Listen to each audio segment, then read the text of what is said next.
ময়মনসিংহ দক্ষিণ জেলা জিয়া সাংস্কৃতিক সংগঠনের সহ-সভাপতি ও ফুলবাড়ী উপজেলা বিএনপি নেতা অধ্যক্ষ মোহাম্মদ সিরাজুল ইসলাম বলেছেন, অন্যায়ের বিরুদ্ধে বিপ্লব স্থাপনের মাধ্যমে মাদক, সন্ত্রাস, চাঁদাবাজ ও দালালদের বিরুদ্ধে সবাইকে ঐক্যবদ্ধ হতে হবে।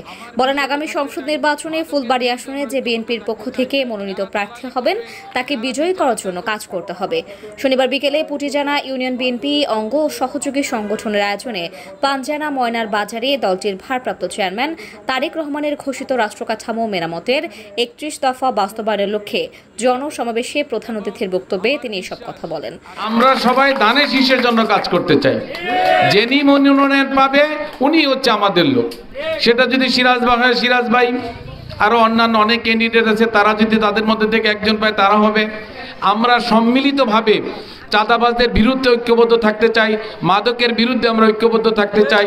যারা দালালি করবে, যারা বিচার আচার করে টাকা পয়সা মানুষের পক্ষ থেকে আদায় করে খাবে, তাদের বিরুদ্ধে আমরা ঐক্যবদ্ধ হয়ে আপনাদের সবাইকে নিয়ে আমরা সোচ্চার হতে চাই।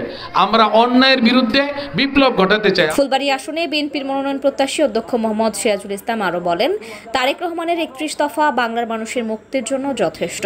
আশ্বস্ত করেন, বিএনপি ক্ষমতায় গেলে পরিকল্পিত ও সমৃদ্ধ রাষ্ট্র প্রতিষ্ঠা করা হবে। এবং আমাদের নেতার আদেশ নির্দেশ প্রদান করেছে যে যদি কেউ চাঁদাবাজি করতে আসে কিংবা সন্ত্রাস করতে আসে কিংবা কোনো ধরনের অন্যের জমি দখল এরকম কোনো ধরনের কাজ যদি করে, তাকে ধরে গাছের সাথে বেঁধে রেখে পুলিশকে খবর দিয়ে ধরিয়ে দিতে বলা হয়েছে।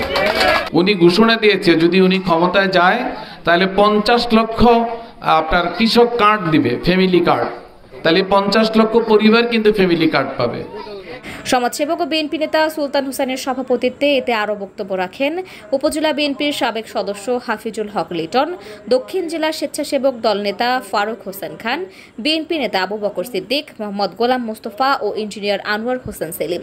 অনুষ্ঠান পরিচালনা করেন উপজেলা ছাত্রদলের যুগ্ম আহ্বায়ক সাব্বির হোসেন রবিন।